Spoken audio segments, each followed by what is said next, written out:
Now that we have finished our design, the club has decided they want this now to go to a professional printer because we need more copies than we originally thought. So what does that mean for us as the designer? Well, a professional printer wants a bleed area all the way around the outside, so we need to introduce that now. So the first thing I'm going to do is make sure Snap to Page is turned on. I've already turned that on because I want to add some guidelines. That's a new feature to X5.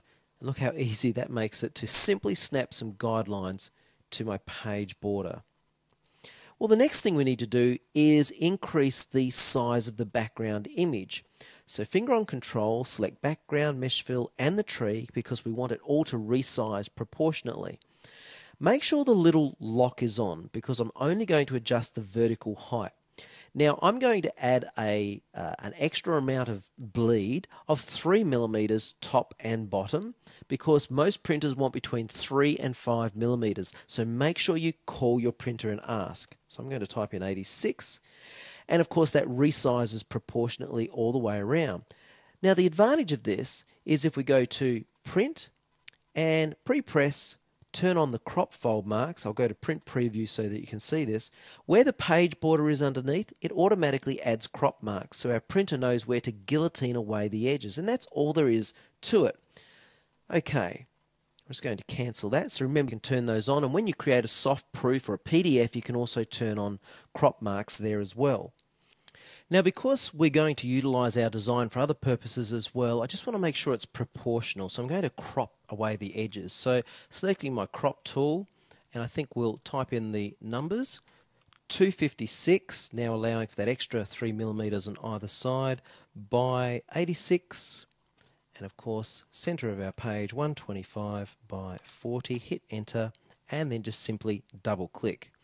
And cropping away those additional edges, of course, makes our design look more like it did originally, which is good because we may use it for some other purposes.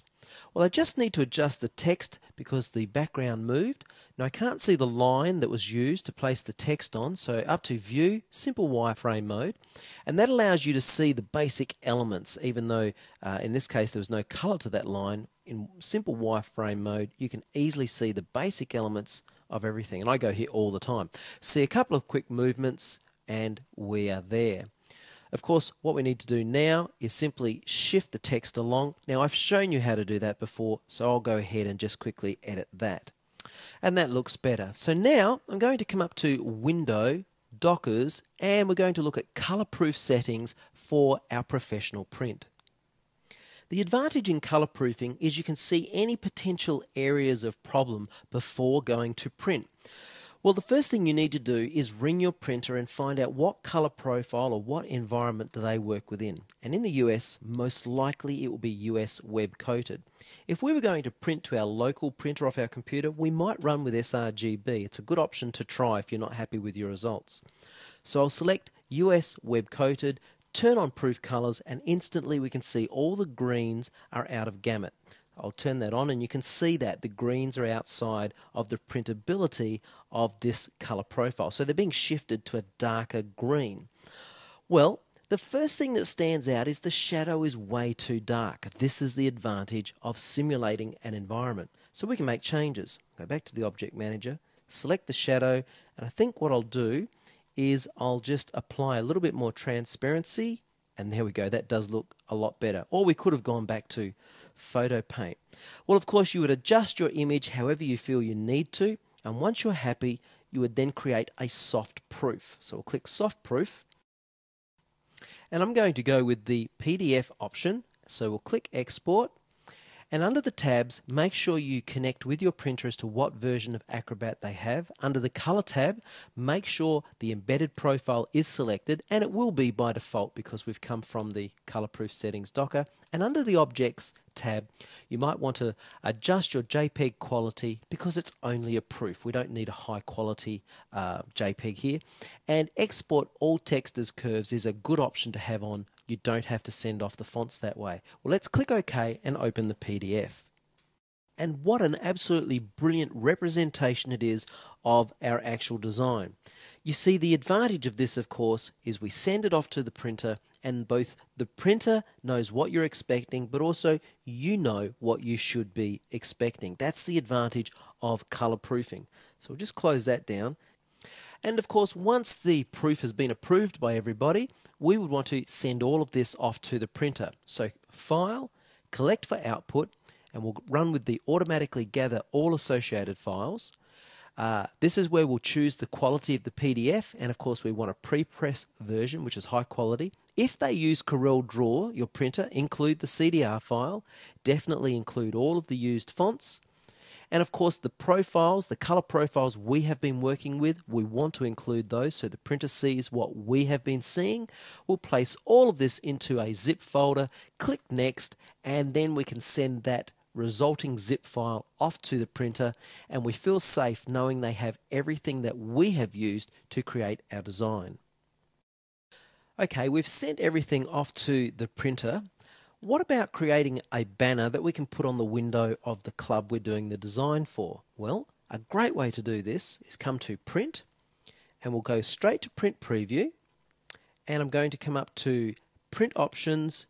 We'll go along to the Layout tab, and I'm just going to turn on Print Tiled Pages. Now you watch this. I'll click OK, and automatically we see 4 pages in our little image position there. Well, I can select the image, and I can begin to resize the image. I actually think this will fit across 2 pages rather than 4, so I'll drag that up there like that, pop it right in the top left corner so I get maximum area, and I'll resize. Don't go past my dotted line area, which is my maximum print area. And really what I've done is I've now created 2 tiled pages. So our image now is going to span across these 2 pages. When we print from our printer, we can simply cut along the edge, stick the edges together, and we've got a great banner. Of course, if you've got an A3 printer, you could go even larger. Now also, you can physically type a size in up here. Of course, I manually did all of that, but if you have a specific size and enough paper, you could almost print whatever size you want, spanning across multiple pages. Let's assume now that we want to export this image for the web. Well, normally we'd simply come up and choose Export and choose your file type, and of course there are so many file types to choose from. Normally for the web we work with JPEGs, PNG files, or GIF files. There's a general rule. Well, you could choose one of those and move forward. However, it's easier to come up to File and work with the new Export for Web dialog. The reason why is because, in fact, this would really look the same if you went the other route. But the advantage here is you have access to all of the file types that are specifically used for the web. So here we can get to GIF files, JPEGs, and PNGs within the one dialog box. And the other advantage, these presets are absolutely brilliant. So if you're not terribly familiar with working with the web, then these presets are absolutely fantastic. Watch this. I'll choose a medium quality JPEG. I'll just demonstrate this to you first of all. The top preview pane is a real-time pane, as is the bottom preview pane. In other words, as we make a change, in real time we see what happens. Right now, the top pane is set to my original, and the bottom pane, of course, whatever I adjust here. I could change the top pane to have a look at what a GIF file looks like and compare a GIF file to my JPEG, for example. However, look at the file size, 210 kilobytes, and look at the quality. That is absolutely brilliant. Very, very tiny little bit of banding in that area there, but really that's a fantastic result. If we go with I'll just go with a high quality JPEG. I want you to see the size, 343 kilobytes, and as I move in, you can barely see any degradation at all. They really are great presets. So again, if you're unfamiliar with the web and how to work with presets for the web or coming up with your own settings, just run with the options that are here. I often get asked about what does anti-aliasing mean. Well, to see this, I'm quickly going to turn up the quality so there's no degradation in this corner here. Let's turn off anti-aliasing and watch what happens. See all the jaggies that appear, and up the top you can see all those jagged corners have been filled in. Well, that's what anti-aliasing does. It fills in the jaggies on corners. Well, if you need any more information whatsoever, make sure you check out the guidebook.